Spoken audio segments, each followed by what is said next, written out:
ನೋಡಿ, ಇದು ಹುಳ್ಳಿ ಒಟ್ಟು ಅಂತ ಹುಳ್ಳಿಕಾಳು ಗಿಡಗಳು ಇದೆಲ್ಲ.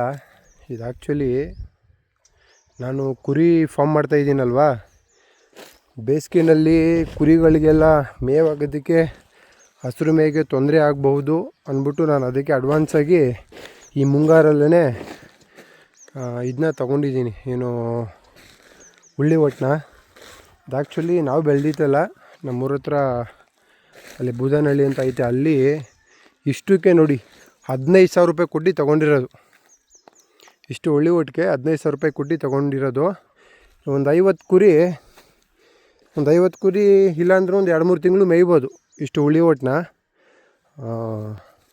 ಫುಲ್ಲು ಹುಳ್ಳಿ ಒಟ್ಟನೆ ಹಾಕೋದಕ್ಕೆ ಆಗಲ್ಲ. ಇವಾಗ ನಾನು ಶೆಡ್ಡಲ್ಲಿ ಕುರಿಗಳಿಗೆ ಒಂದು ಟೈಮ್ ಮಾತ್ರ ಅಷ್ಟೇ ಇದನ್ನು ಹಾಕೋದಕ್ಕಾಗೋದು. ಒಂದು ಟೈಮು ಹಸಿರು ಹುಲ್ಲು, ಒಂದು ಟೈಮು ಅಲ್ಲಿದೆ ನೋಡಿ ರಾಗಿ ಹುಲ್ಲು, ಅದ್ರ ಬಗ್ಗೆನೂ ಹೇಳ್ತೀನಿ. ಒಂದು ಟೈಮು ಹಸಿರು ಹುಲ್ಲು, ಒಂದು ಟೈಮು ರಾಗಿ ಹುಲ್ಲು, ಒಂದು ಟೈಮು ಕೈ ತಿಂಡಿ, ಮತ್ತು ಇನ್ನೊಂದು ಟೈಮು ಈ ಹುಳ್ಳಿ ಒಟ್ಟು. ಇದ್ರ ಜೊತೆಗೆ ತೊಗರಿ ಒಟ್ಟು ಕೂಡ ಹಾಕ್ತಾರೆ. ತೊಗರಿ ಒಟ್ಟು ಆ್ಯಕ್ಚುಲಿ ನಾವೇ ಬೆಳ್ಕೋಬೇಕು, ನಮ್ಮೂರ ಕಡೆ ಯಾರು ತೊಗರಿ ಒಟ್ಟನ್ನ ಕೊಡೋದಿಲ್ಲ. ಇದು ಹುಳ್ಳಿ ಗಿಡ ಸಿಕ್ತು ನಮಗೆ ಒಂದು 15,000 ರೂಪಾಯಿಗೆ, ನಾವೇ ತೊಗೊಂಡ್ವಿ. ಬಟ್ ಆದರೂ ಒಂದು ಸ್ವಲ್ಪ ಜಾಸ್ತಿ ಆಯಿತು ಅಂತ ಅನ್ನಿಸ್ತು. ಇಷ್ಟಕ್ಕೆ 15,000 ರೂಪಾಯಿ ಸ್ವಲ್ಪ ಜಾಸ್ತಿ ಆಯಿತು ಅಂತ ಅನ್ನಿಸ್ತು.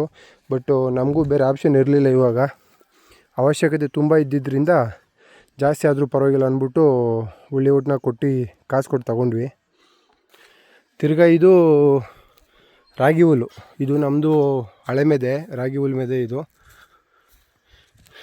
ನೋಡಿ, ನಾನು ಅವತ್ತು ಟಾರ್ಪಲ್ ತಂದೆ ಅಂತ ಹೇಳಿದ್ನಲ್ಲ, ಮೆದೆ ಮೇಲೆಲ್ಲ ಮುಚ್ಚೋದಕ್ಕೆ ಟಾರ್ಪಲ್ಲು ತಂದೆ ಅಂದ್ಬಿಟ್ಟು. ಏನಕ್ಕೆ ಅಂದರೆ ನೋಡಿ, ಇವಾಗ ಇದಾಗಿದೆ ನೋಡಿ, ಇದು ನೆಲ್ಲುಲ್ಲಿ ಹಾಕ್ತೀವಿ ಮೇಲ್ಗಡೆ, ಒಂದು ಲೇಯರ್ ಹುಲ್ಲೇ ಫುಲ್ ವೇಸ್ಟ್ ಆಗಿಬಿಡುತ್ತೆ. ಬಿಸಿಲಿಗೆ ಮಳೆ ಹುಯ್ದು ಬಿಸಿಲು ಬಿದ್ದು ಎಲ್ಲ ಒಣಗಿ ಒಂದು ಲೇಯರ್ ಮೇಲ್ಗಡೆ ಹುಲ್ಲೇ ವೇಸ್ಟ್ ಆಗಿಬಿಡುತ್ತೆ. ನಾನು ಅದಕ್ಕೆ ಏನು ಮಾಡಿದೆ, ಟಾರ್ಪಲ್ ತಂದೆ.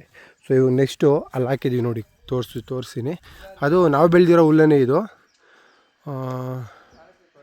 ನಾವು ಆ್ಯಕ್ಚುಲಿ ಮುಂಚೆಲ್ಲ ಹೆಂಗೆ ಮಾಡ್ತಿದ್ವಿ ಅಂದರೆ, ರಾಗಿ ಕುಯ್ದು ಹೊರೆ ಕಟ್ಟಿ ಅದನ್ನು ತೊಗೊಂಡು ಬಂದು ಕಣ್ಣದಲ್ಲಿ ಬಡ್ದು ಆಮೇಲೆ ನೋಡಿ ಈ ಥರ ಹುಲ್ಲಾಗೋದು. ಅದು ನೋಡಿ, ಈ ಥರ ಪುಡಿ ಹುಲ್ಲಾಗೋದು, ಇದನ್ನು ಮೆದೆ ಹಾಕೊಳ್ಳೋವು. ಸೊ ಇವಾಗೆಲ್ಲ ಟೆಕ್ನಾಲಜಿ ಬಂದ್ಬಿಟ್ಟು ಏನು ಮಾಡ್ತಾರೆ, ಸೀದಾ ಹೊಲ್ದಲ್ಲೇ ಬೆಳೆ ಏನಾರ ಬಂತು ಅಂದರೆ ಕಟಾವಿಗೆ, ಅಲ್ಲೇ ಹೊಲ್ದಲ್ಲೇ ಮಿಷಿನ್ ಕರ್ಕೊಂಡು ಕುಯ್ಸ್ಬಿಡೋದು ನೋಡಿ. ಆ ಥರ ಉಂಡೆ ಮಾಡಿಕೊಡುತ್ತೆ ಹುಲ್ಲನ್ನ. ಒಂದು ಸತಿ ಕುಯ್ಸಿ ರಾಗಿ ತಂದುಬಿಡೋದು. ಅದಾದಮೇಲೆ ಇನ್ನೊಂದು ಸತಿ ಹುಲ್ಕಟ್ಟೆ ಮಿಷಿನೇ ಬರುತ್ತೆ. ಹುಲ್ಕಟ್ಟೆ ಮಿಷಿನಲ್ಲಿ ಆ ಥರ ನೀಟಾಗೆಲ್ಲ ಹುಲ್ ಕಟ್ಕೊಂಡು ತಗೊಂಡು ಮೆದೆ ಹಾಕ್ಕೊಳ್ಳೋದು. ಸೊ ಅದು ನಮ್ಮದು ಹೊಸ ಹುಲ್ಲು, ಹೊಸ ಮೆದೆ. ಇದು ನಮ್ಮದು ಹಳೆ ಮೆದೆ. ಇದು ನಮ್ಮದು ಒಂದು ಹೊಲ ಐತೆ. ಆ ಹೊಲದಲ್ಲಿ ಆ್ಯಕ್ಚುಲಿ ಅಲ್ಲಿಗೆ ಇದು ಕಟಾವು ಮಿಷಿನ್ ಹೋಗೋಲ್ಲ, ರಾಗಿ ಕತ್ತರಿಸೋ ಮಿಷಿನ್ ಹೋಗೋದಕ್ಕಾಗಲ್ಲ. ಅಲ್ಲೇನು ಮಾಡಿದ್ವಿ ನಾವು, ಆಳುಗಳನ್ನೇ ಕರ್ಕೊಂಡೋಗಿ ಕುಯ್ಸಿ ಅದನ್ನು ತಂದು ಬಡ್ದು ರಾಗಿ ಸಪ್ರೇಟ್ ಮಾಡ್ಕೊಂಡ್ವಿ. ಅದರದ್ದು ಹುಲ್ಲು ಇದು. ಇವಾಗೇನು ಮಾಡ್ತಾಯಿದ್ದೀವಿ ಅಂದರೆ, ಆ ಮೆದೆ ಇದೆಯಲ್ವಾ, ಅದು ಹಳೆ ಮೆದೆನ ಸ್ವಲ್ಪ ಮೇಲ್ಗಡೆ ಲೇಯರ್ನ ಕಸ್ಬಿಟ್ಟು ಹೊಸ ಹುಲ್ಲು ಅದ್ರ ಮೇಲೆ ಹಾಕ್ಬಿಟ್ಟು ಎರಡು ಮಿಕ್ಸ್ ಮಾಡಿಕೊಂಡು ಅದ್ರ ಮೇಲೆ ಟಾರ್ಪಲ್ ಹಾಕ್ಬಿಡ್ಬೇಕು. ಇದು ನಮ್ಮದು ಹಳೆ ಮೆದೆ, ಹೊಸ ಮೆದೆ ಇದು ಹೊಸ ಮೆದೆ ಮೇಲೂ ಕೂಡ ಟಾರ್ಪಲ್ ಹಾಕಬೇಕು. ಇವಾಗ ನಾವು ಅದು ಹುಳ್ಳಿಕಾಯಿ ಬಂದ್ಬಿಟ್ಟು ತಂದಿರೋದು, ಅಲ್ಲಿದೆ ನೋಡಿ, ಅದು ಹುಳ್ಳಿಕಾಯಿ ನಾವು ತಂದಿರೋ ಹುಳ್ಳಿಕಾಯಿ. ಇದು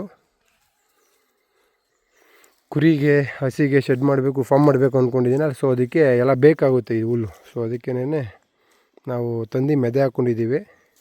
ಇಷ್ಟು ವರ್ಷ ಏನು ಮಾಡ್ತಾಯಿದ್ವಿ ಅಂದರೆ, ಮಾರ್ಬಿಡೋವು. ಜಾಸ್ತಿ ಏನಾರು ಹುಲ್ಬತ್ತು ಅಂದರೆ ಮಾರ್ಬಿಡೋವು. ನಮ್ಮವು ಸ್ವಲ್ಪ ಹಸುಗಳಿದ್ದೋ, ಸ್ವಲ್ಪ ಕುರಿಗಳಿದ್ದೋ. ಕುರಿಗಳಿಗೇನೋ ನಾವು ಹಾಕ್ತಿರಲಿಲ್ಲ ಬಿಡಿ, ಯಾಕಂದರೆ ಕುರಿಗಳೆಲ್ಲ ಹೊಡ್ಕೊಂಡೋಗಿ ನಮ್ಮಪ್ಪ ಗುಡ್ಡೆಯಲ್ಲಿ ಮೆಸ್ಕೊಂಬರೋದು. ಮಾರ್ಬಿಡೋವು ಜಾಸ್ತಿ ಏನಾರು ಹುಲ್ಲಿತ್ತು ಅಂದರೆ. ಇವಾಗ ನಾವೇ ಫಾರ್ಮ್ ಮಾಡ್ತಿರೋದ್ರಿಂದ ಮಾರ್ತಿಲ್ಲ, ಎಲ್ಲ ನೀಟಾಗಿ ನಾವೇ ಸ್ಟೋರ್ ಮಾಡ್ಕೊತಾ ಇದ್ದೀವಿ.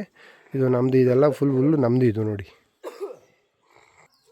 ಸೊ ಯಾರಾದರೂ ಹಿಂಗೆ ಕುರಿ ಸಾಗಾಣಿಕೆ ಮಾಡ್ತೀವಿ ಅಂತ ಪ್ಲ್ಯಾನ್ ಇರೋರು, ಅದು ಬಿಟ್ಟು ಮೇಯ್ಸಲ್ಲ, ಫಾರ್ಮಲ್ಲಿ ಸಾಗಾಣಿಕೆ ಮಾಡ್ತೀವಿ ಅಂತ ಪ್ಲ್ಯಾನ್ ಇರೋರು ನೋಡಿ, ಈ ಥರ ಹುಳ್ಳಿ ಒಟ್ಟು, ತೊಗರಿ ಒಟ್ಟನ್ನ ಸ್ಟೋರ್ ಮಾಡ್ಕೊಳ್ಳಿ, ಬೇಕಾಗುತ್ತೆ. ಆ್ಯಕ್ಚುಲಿ ಇದನ್ನು ತುಂಬ ಇಷ್ಟಪಟ್ಟು ಕುರಿಗಳು ತಿನ್ನೋದು, ಇದನ್ನು ಹುಳ್ಳಿ ಒಟ್ಟನ್ನ, ತೊಗರಿ ಒಟ್ಟನ್ನ. ಅದ್ರ ಜೊತೆಗೆ ಇದನ್ನು ಕುರಿಗೆ ಹಾಕಿದ್ರೆ ಏನಂದರೆ ಜೀರ್ಣಕ್ರಿಯೆ ಜಾಸ್ತಿ ಆಗುತ್ತೆ. ಮೆಲ್ಕ್ ಹಾಕಿದಾಗ ಕುರಿಗಳು ಅವಕ್ಕೆ ಡೈಜೆಷನ್ ಕ್ರಿಯೆ ಎಲ್ಲ ಚೆನ್ನಾಗಿರುತ್ತೆ. ಸೊ ಹೊಟ್ಟೆ ಉಬ್ರಾಣ ಆಗೋದು ಆ ಥರ ಎಲ್ಲ ಆಗೋಲ್ಲ. ಅದರಿಂದ ಒನ್ ಟೈಮ್ ಆದ್ರೂ ನಾವು ಡ್ರೈ ಮೇವು ಹಾಕಬೇಕು ಕುರಿಗಳಿಗೆ, ಹಸುಗಳಿಗೆ ಆಗಲಿ. ಒಣ ಹುಲ್ಲು, ಒಣ ಮೇವನ್ನ ಒನ್ ಟೈಮ್ ಆದರೂ ಹಾಕಬೇಕು. ಸೊ ನಾವು ಅದಕ್ಕೆ ಹುಳ್ಳಿ ಒಟ್ಟನ್ನ ಚಾಯ್ಸ್ ಮಡಿಕೊಂಡಿದ್ದೀವಿ. ಯಾರಾದರೂ ಫಾರ್ಮ್ ಹೌಸ್ ಮಾಡಬೇಕು ಅಂತ ಪ್ಲ್ಯಾನ್ ಇರೋರು ಈ ಥರ ಉಳ್ಳಿ ಒಟ್ಟನ್ನ ಸ್ಟಾಕ್ ಮಾಡಿಕೊಂಡು ಮಾಡಿ. ಕುರಿಗಳು ಕೂಡ ಚೆನ್ನಾಗಿ ಬೆಳವಣಿಗೆ ಆಗುತ್ತೆ, ಯಾವುದು ರೋಗ ಕಾಯಿಲೆ ಏನೂ ಬರೋದಿಲ್ಲ. ನೋಡಿ ಇದೆಲ್ಲ ಫುಲ್ಲು ನಮ್ಮದೇ ಮೆದೆ, ಹುಲ್ಲಿನ ಮೆದೆ. ಸೊ ದಯವಿಟ್ಟು ಹೆಚ್ಚಿನ ಮಾಹಿತಿಗಾಗಿ ಏನಾದರೂ ಇನ್ಫಾರ್ಮೇಷನ್ ಬೇಕಂದರೆ ನಮ್ಮದು ಯೂಟ್ಯೂಬ್ ಚಾನಲ್ ಇದೆ MS ಫಾರ್ಮರ್ ಅಂದ್ಬಿಟ್ಟು, ಅದನ್ನು ಸಬ್ಸ್ಕ್ರೈಬ್ ಮಾಡ್ಕೊಳ್ಳಿ, ಫಾಲೋ ಮಾಡ್ಕೊಳ್ಳಿ. ನಿಮಗೆ ಇನ್ನೂ ಹೆಚ್ಚಿನ ಮಾಹಿತಿ ಅದರಲ್ಲಿ ಫುಲ್ ವಿವರವಾಗಿ ಸಿಗುತ್ತೆ ನಿಮಗೆ. Thank you.